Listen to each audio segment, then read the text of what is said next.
जय शनिदेव सबको। तो कौन कहता है प्रेत नहीं होते? अगर प्रेत नहीं होते तो मनु भैया का दरबार सदैव भरा नहीं रहता और लोग ठीक नहीं होते, उनकी दुर्लभ से दुर्लभ बीमारियां ठीक नहीं होती। और कौन कहता है कि लिटरेसी जो है अंधविश्वास को, इलिटरेट आदमी अंधविश्वास को बढ़ावा देता है, तो क्या लिटरेट आदमी अंधविश्वास को बढ़ावा देता है? कौन कहता है प्रेत नहीं होते? वो शनि धाम में आकर देख ले, प्रेत होते हैं। मनु भैया हर तरह की परीक्षा देने के लिए तैयार है। पहले प्रेत को साबित करेंगे, शरीर में दिखाएंगे, निकाल के उसके रोग ठीक करके आपको दिखाएंगे। बोलिए जय शनिदेव। तो जो प्रेतादिक को नहीं मानता वो हिंदू धर्म का हो ही नहीं सकता। क्यों नहीं हो सकता? क्योंकि वेद व्यास जी ने 18 पुराणों में से 12 पुराण के अंदर प्रेतादिकों का जिक्र किया है। भगवान गीता के अंदर स्वयं कहते हैं प्रेत को पूजेगा, प्रेत और देवताओं को पूजेगा, जिसको भी पूजेगा वैसा ही बनेगा। प्रेत पितरादिकों को पूजेगा तो वैसा ही हो जाएगा और उसी को प्राप्त कर लेगा, क्योंकि अर्जुन मैं तेरी श्रद्धा वहीं पे स्थापित कर दूंगा। तो जो लोग प्रेत को और पिशाचों को पूजते हैं उनकी श्रद्धा वहीं स्थापित हो जाती है। जो लोग देवताओं को पूजते हैं वो देवताओं को प्राप्त हो जाते हैं। मनु भैया देवता को पूजते हैं, बेशक देवता को प्राप्त हो जाए, कोई फर्क नहीं पड़ता, क्योंकि कम से कम देवताओं को तो प्राप्त हुए।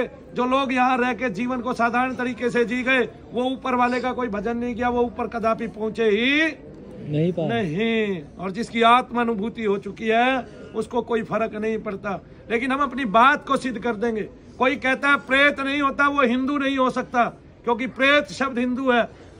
आया समझ में? हमारी भाषा से उत्पन्न है प्रेत शब्द, और हमारे पुराणों आदि में सब में उत्पन्न है, संस्कृत से ही उत्पन्न है प्रेत शब्द। और फिर हम प्रेत को ना माने हमारी मूर्खता है, जिससे समाज का अंग अंग विकृत रूप में हो गया है, जिससे समाज में पीड़ितों की संख्या बढ़ती जा रही है। हम उसको ना माने हमारी मूर्खता है। कितने लोग थे जिन्होंने डॉक्टरों से इलाज कराया? हाथ उठाना। और मुझे ये बताएं जोर से, क्या आप में से किसी को भी प्रेत बाधा थी? हाँ। और क्या आप डॉक्टरों से ठीक हुए? नहीं। और क्या शनि धाम से आराम पड़े? हाँ। जोर से बोलो भाई। हाँ। यहाँ अनपढ़ व्यक्ति, पढ़े लिखे जो हैं वे हाथ उठाएं। पढ़े लिखे जो हैं वे अपने दोनों हाथ उठाएं। जो 10 कक्षा तक भी पढ़े हैं अपने दोनों हाथ उठाएं, अपने दोनों हाथ उठाएं। आप लोग पीड़ित हैं, आपने मान लिया प्रेत होते हैं? आप लोग पीड़ित हैं, आपने मान लिया प्रेत होते हैं? आप लोग पीड़ित हैं, आपने मान लिया प्रेत होते हैं? तो दीपक चौरसिया जी आप ये देख लेना। और केवल जी न्यूज से ही नहीं, सारे न्यूज चैनलों से मनु भैया का दावा है, आप यहाँ मैं सिद्ध कर दूंगा प्रेत होते हैं। ठीक है। और आगे 25 तारीख के बाद सबने अपनी डॉक्टरों की फाइलें लेके आनी है, तभी मैं ठीक करूंगा आपको। आपका कार्ड बनेगा बकायदा, और सारी दुनिया को मैंने दिखाना है प्रेत शब्द झूठा नहीं। अरे तुम पाश्चात्य हो गए, तुमने तू को बुरा शब्द मान लिया, तू शब्द को गाली मान लिया, मूर्खता है हमारी। अरे तू शब्द से तू ब्रह्माणी, तू छत्राणी है, अब्बे तू है जगदम्बे काली।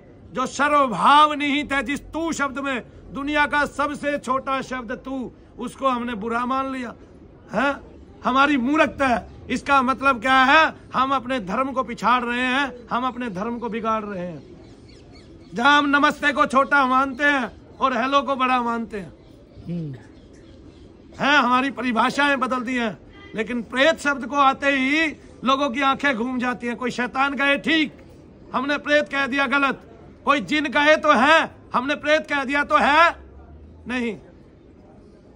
तुलसीदास जी कहते हैं प्रेत पिशाच डाक चंडाला, भूत निशाचर अरुबेताला, भूत पिशाच निकट नहीं आवे, महावीर जब नाम सुनावे, नासे रोग हरे सब पीरा, जपत निरंतर हनुमत। ये सिद्ध कर दे, मैं अपने सारे ग्रंथों को अग्निकुंड में स्वाहा कर दूंगा अगर ये सिद्ध कर दे प्रेत नहीं होते हैं। और मैंने सिद्ध कर दिया प्रेत होते हैं, तो ये अपने काम धाम छोड़ के दुनिया के प्रेत निकालने में मदद करें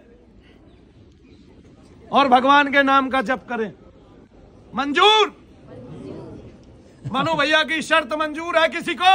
आ जाए शनि धाम में, दुनिया का कोई सा भी चैनल आए और विश्वास करे, यहाँ आके वो कभी हारेंगे नहीं, मनु भैया हारेंगे नहीं। शनिदेव महाराज की शपथ है, मनु भैया नहीं हारते इनसे, किसी से भी कोई नहीं हरा सकता मेरे को, मेरी विद्या में, पूरे जगत में, पूरे ब्रह्मांड में। आपकी फाइल होगी इतनी मोटी, आपकी बीमारी होगी इतनी मोटी, अगर वो प्रेत के कारण होगी तो मनु भैया निकालेंगे। डॉक्टर कदापि आपको ठीक नहीं कर पाएगा। यहाँ कौन कौन व्यक्ति ऐसे बैठे हैं जिनके 10-10 साल से इलाज चल रहे थे डॉक्टरों से? वे खड़े हो जाएं अपनी जगह पे, 15 साल से खड़े हो जाएं, 15 साल, 10 से ऊपर साल वाले खड़े हो जाएं अपनी जगह। जिनके 10 से ऊपर है 15 साल, इनके 15-15 साल से इलाज चल रहे थे। डॉक्टर क्या बता रहा था आपको, बताओ? डॉक्टर चेक करते कुछ ठीक ही नहीं होता, पैर से एकदम लंगड़ हो गई हूँ। पैर से लंगड़ हो गई, डॉक्टर करते ठीक कुछ नहीं होता। हाँ, सिर में दर्द रही है, कुछ बताते नहीं, दवाई डिप्रेशन की दवाई देनी चालू की, बैठो। हाँ, वो दर्द अलग अलग था, फिर डॉक्टर ने डिप्रेशन की दवाई चालू की आपकी। बैठ जाओ। आपको तो 22 साल से ज्यादा हो गई, डॉक्टरों से दवाई लेते क्या चालू किया फिर आपका? सांस फूलना, घर में 3 लोग हैं। अब क्या होता है आपको? अब कुछ भी नहीं होता है, यहाँ जब से आए तब से। हाँ, हम आज ही आए बाबा। अच्छा आज ही आए, बैठ जाओ। हाँ, क्या बताया डॉक्टर ने? साइको है, अब लगता है साइको है। बैठ जा, अब लगता है साइको है, साइको बता दिया डॉक्टर ने। हाँ, 13 साल से दवाई, अब आराम पड़ रहा है। दवाई खा रही है? अभी थोड़े दवाई चल रहे हैं। बंद करेगी? हाँ, पता चल गया क्या है? हाँ, यही बैठो। हाँ, कहीं गए, कहीं बीपी हाई हो जाती थी, अब डॉक्टर अब नहीं होता। हाँ हाँ, अब ठीक है, आराम है। बैठ। हाँ, बैठ जा, तुझे तो पागल करार दे दिया होगा। बैठ जा। हाँ, 16 साल से क्या बताया था? नई बीमारी होती, पैरालाइज, लकवा, बच्चे नहीं होते थे। नई बीमारी, पैरालाइज, लकवा, प्रेत के कारण बच्चे नहीं होते थे। 16 साल दवाई खाई, डॉक्टर नहीं ठीक कर पाए। क्यों नहीं ठीक कर पाए? क्योंकि प्रेत बाधा थी। अब आराम है, अब आराम है। बैठो। हाँ, बैठिए भाई। दर्द है अब? बताई थी, दर्द है अब? हाँ, अब कब हुए दर्द? कम हो गया। कहाँ आने से? नहीं आने, शनि धाम में आने से। कै साल दवाई खाई? 20 साल हो गए। हुआ डॉक्टर से कुछ?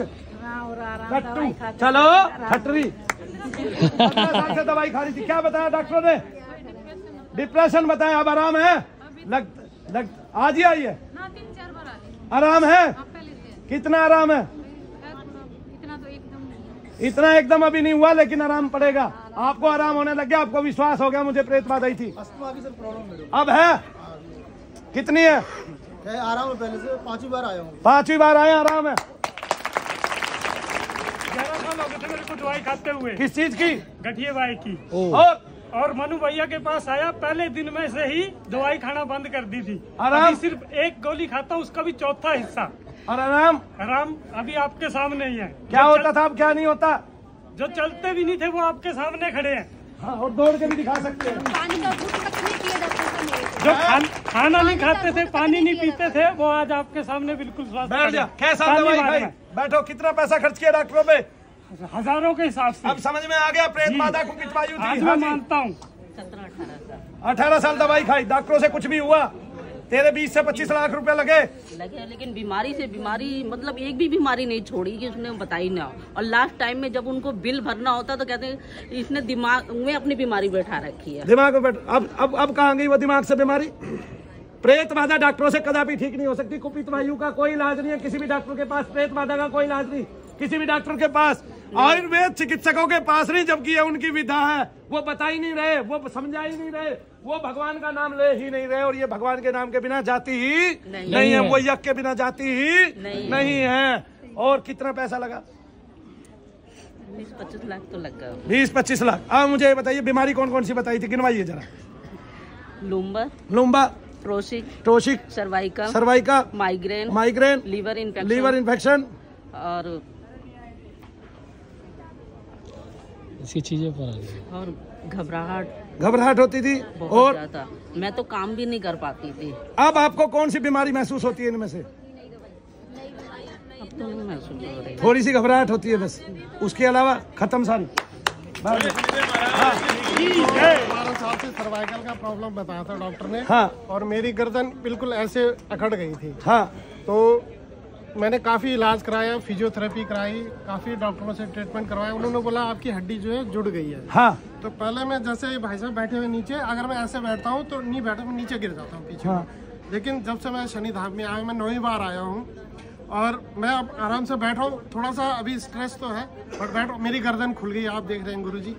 मैं बोलो शनिदेव महाराज की। फालिस दौरा बताया था। फिर देखो। हाँ फिर अब तो मुझे बहुत फर्क है, यहाँ पे आने से बहुत फर्क पड़ गया है। तो फालिस दौरा कहाँ है? अब नहीं है, देखो ये हाथ मेरा दवाई खा रही है? दवाई नहीं खा रही है और अब तो सही है, थोड़ा बहुत सही है। एक सेकंड, मैं आपके कान में फूंक मार के दिखाता हूँ दुनिया को। फूंक कहाँ गई है वो बताना मुझे। फोन उठो। देखिए देखिए देखिए देखिए देखिए देखिए, फूंक कहाँ गई है? हाथ हटाइए, हाथ हटाइए। फूंक कहाँ गई है? मतलब वायु आपके अंदर नहीं घुसेगी, लेकिन जो शब्द की शक्ति है जो मनु भैया ने उत्पन्न की है वो आपके अंदर तुरंत वहीं जाएगी जहां पे निगेटिविटी बैठी है। बोलिए सच्चे। एक व्यक्ति दुनिया में ऐसा है जिसने इतनी मेहनत की है, वो सिद्ध करके दिखा सकता है, जो बड़े बड़े महात्माओं से सिद्ध नहीं हुआ कि प्रेत है। वो निकाल के दिखाएगा, बाकायदा आपको करके दिखाएगा। कहाँ कहाँ घूम रहा है आपके शरीर में, कहाँ बैठा है, क्या रोग उसने उत्पन्न किया है वो बताएगा। और वो बिंदु मात्र है, वो आपके शरीर में तेजी के साथ घूमता है। इधर से जो खड़े हुए थे, क्या बताया डॉक्टरों ने? अस्थमा अब है?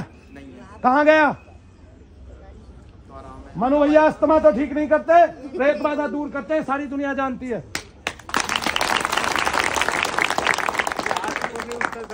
हाँ, पूरे शरीर में दर्द कभी कहीं। अब और दिन में कम से कम भी 4 बार 5 बार खाना खा लेता हूँ, फिर भी भूख लगी रहती। हाँ, अब बहुत आराम है। अब आराम है। और यहाँ और भी बहुत सारे लोग हैं, ऐसा नहीं है, अभी तादाद और है जो आपको ये बता सकते हैं, क्योंकि हमारे पास समय कम है ना। और एंकर लोग तो बिल्कुल वो अपनी खबरें देके फ्री हो जाते हैं, लेकिन मनु भैया कदापि फ्री नहीं होते हैं। बोलो जय शनिदेव। इसलिए जो आने वाले हर रोज नए लोग हैं, पहले उनको बताएंगे उनके अंदर प्रेत ने क्या बीमारी दी है, उसको बताएंगे, फिर उसका प्रेत निकाल के उसकी बीमारी ठीक करेंगे। उसके पास चाहे डॉक्टर की इतनी फाइलें हो। मेरा आयुर्वेद सबसे बड़ा है, वो वेदों से निकला है। किससे निकला है? वेदों से निकला है। और वेदों में भी प्रेत आदिकों के लक्षण बताए गए हैं। फिर महर्षि चरक ने आयुर्वेद में उसकी गणना की है। अध्याय 9 में आप देख सकते हैं, पूरा का पूरा भरा हुआ है। ये पार्ट 2 है और ये डॉक्टरों के लिए लिखित है। डॉक्टरों को ये पढ़ाया जाता है। किसको पढ़ाया जाता है? जो आयुर्वेद के डॉक्टर होते हैं, जो BAMS होते हैं। आया समझ में? और भारत के इतने ग्रंथ हैं जिनमें प्रेत आदिकों का जिक्र है। तो या तो मैं अपने ग्रंथों को ना मानूं या मैं अपने धर्म को ना मानूं, ठीक है? या फिर दीपक चौरसिया जैसे एंकर जो बैठ के एक बात कह देते हैं, प्रेत शब्द आते ही कह देते हैं कि प्रेत तो अंधविश्वास है। अगर अंधविश्वास है तो तुम मत करो भाई, क्योंकि तुम्हें अभी पड़ी नहीं है। जिस दिन किसी माँ बहन का तुम्हारे घर में से सर घूम जाएगा, तुम एकांत में लिए फिरोगे और चुपचाप ठीक कराते फिरोगे।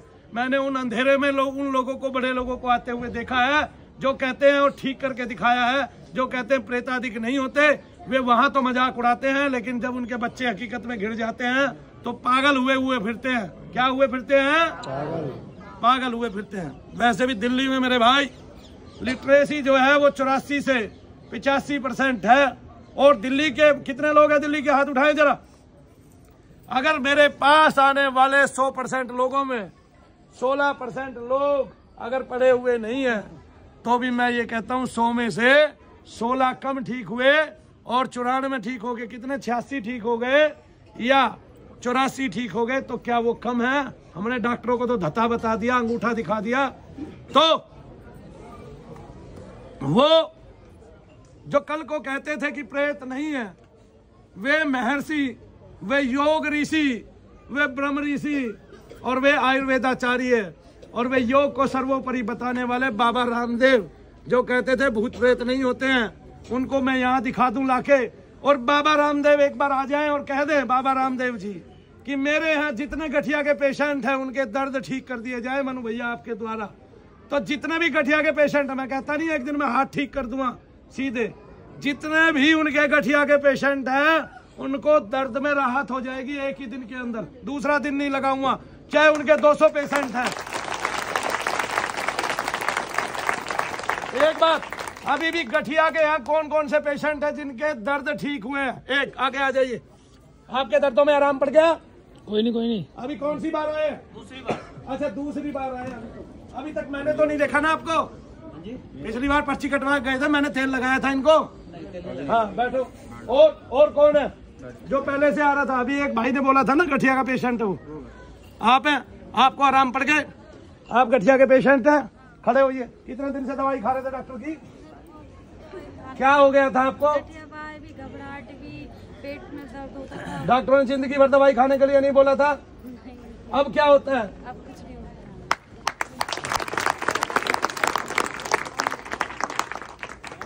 जय शनिदेव सबको। ये लोग सिद्ध कर रहे प्रेत नहीं होते हैं, तो हमारे जितने ग्रंथों में प्रेत का जिक्र आया सारे ग्रंथों को मैं स्वाहा कर दूंगा उसी अग्निकुंड में जिसमें लिखते हैं कि सब चीजें जल के पवित्र हो जाती है।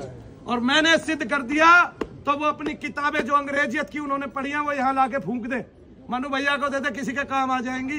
अग्नि में डालते ही भभूति बना देंगे हम मंत्र के द्वारा उसको भी, और उससे भी लोगों को लाभ दिखा देंगे। एक दीपदान की प्रक्रिया सर्वोपरि जगत में, ठीक है, उसी से मैं सारे काम करा सकता हूँ आपके। आपने दीप किस किसने जलाया? जिनको खुजली हुई हाथ उठाना जरा, जिनको खुजली हुई दीप जलाने से दिखाओ। देखो सारी दुनिया में किसी ने नहीं सोचा होगा कि दीपदान का ऐसा विशिष्ट प्रभाव हो सकता है, आंखों देखा चमत्कार हो सकता है। क्या बात है, बोलो जय शनिदेव।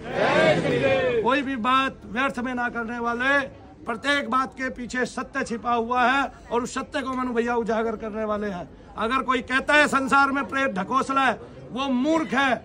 अगर किसी प्रेत की सवारी वाले पे, क्योंकि उसमें दो वजन होते हैं, एक अपनी बुद्धि अपना मन होता है उसके अंदर, एक अपनी आत्मा होती है और साथ में प्रेत की होती है। और प्रेत का मतलब ये नहीं है वो शरीर लेके बाहर खड़ा है।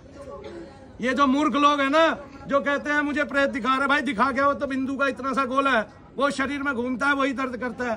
वो कहते हैं मुझे प्रेत दिखाओ, ये सोच रहे हैं आदमी जैसा मरा है वैसा ही होगा प्रेत है। अरे भाई मूर्खो, ओ मूर्खो, हिंदुस्तानियों, तुम्हारी मूर्खता यही है कि तुम अपने धर्मों को नहीं समझ रहे, अपने धर्म को। तुम्हारी मूर्खता यही है कि तुम्हें अपने ग्रंथों का कुछ पता ही नहीं है। तुम्हारी मूर्खता यही है कि तुम दूसरे की अकल यूज कर रहे हो। आगे ना, तुम्हारी मूर्खता ये है जो गधे घास घोड़े, वो जो घोड़े गधे वो खा रहे हैं ना, जो खा रहे हैं वही तुम खा रहे हो। तुम्हारी मूर्खता यही है, तुम किसी के दिमाग से चल रहे हो, वरना हिंदू धर्म सनातन धर्म से बड़ा कोई दूसरा धर्म है ही नहीं। क्यों नहीं है?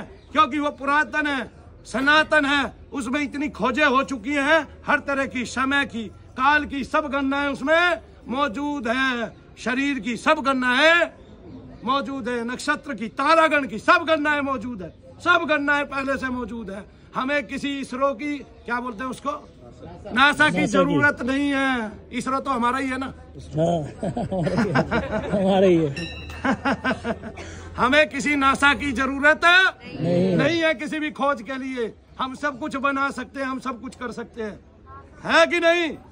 तो सारे ऋषि आ जाएं, महात्मा आ जाएं, संत आ जाएं और पूछे मुझसे आप अपनी बात को कैसे सिद्ध करोगे, तो मैं सिद्ध करके दिखाऊंगा सारी दुनिया के सामने कि प्रेत होता है। मनु भैया के फूंक का मतलब अब आप समझ लीजिए, वरना आप कहेंगे और कोई भी पढ़ा लिखा व्यक्ति वहां बैठ के कहेगा कि ये फूंक मारता है, आदमी बेहोश होके कैसे गिर जाता है। ये फूंक मारता है तो क्या होता है उस शरीर में? उस शरीर में जो तत्व रहता है, मामूली सा जो प्रेत रहता है, बिंदु मात्र, और जिसका रंग श्याम है, जो काला है, देखने में जो अंधकार का प्रतीक है, वो आपके शरीर में तेज गति से घूर्णन करने लगता है। जो चाहता था विश्राम करूं, वो ढोल बजने के बाद जग उठता है, वो गीत चलने के बाद जग उठता है और सर घूमने लगता है। एक बात बता दूं मैं, बाबा रामदेव योग करने वाले हैं आगे ना, लेकिन अगर किसी लड़की को प्रेत चढ़ा हुआ है और वो अपने सर को सेकंडों में कितनी बार घुमाती है, अगर वो किसी प्रेत से सर घूमने वाली लड़की का सामना करेंगे तो कदापि अपनी गर्दन को इतनी बार घुमा नहीं पाएंगे, बता दिया तुम्हें। महाराज की एक बात, मैं पतंजलि का टूथपेस्ट ही यूज करता हूँ। दूसरी बात, लेकिन कोई कहे प्रेत नहीं है, बाबा रामदेव कहे प्रेत नहीं है, तो मैं सख्त विरोध करता हूँ। और अगर वो आर्य समाजी भी हैं तो भी वो सत्य से परे है।